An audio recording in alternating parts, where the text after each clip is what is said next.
Ya, untuk memudahkan masyarakat Palembang memangkas antrian pelayanan hingga antisipasi pungutan liar.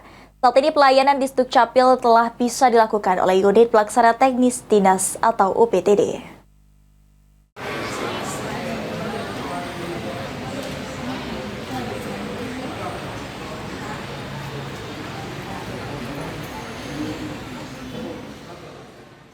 Hal ini diutarakan oleh Kepala Dinas Kependudukan dan Catatan Sipil Kota Palembang, Dewi Isnaini.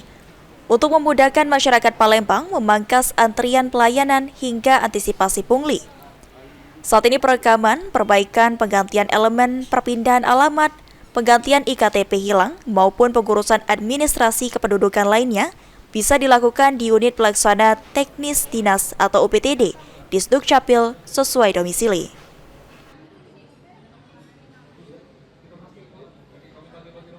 Kepala Disdukcapil Palembang menekankan seluruh pelayanan administrasi kependudukan adalah gratis dan tidak dipungut biaya. Jika ada oknum yang meminta imbalan, akan dikenakan sanksi sesuai peraturan yang ada.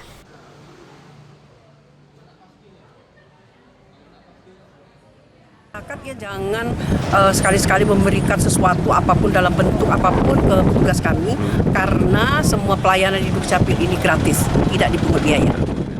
Sandi Pratama, PAL TV.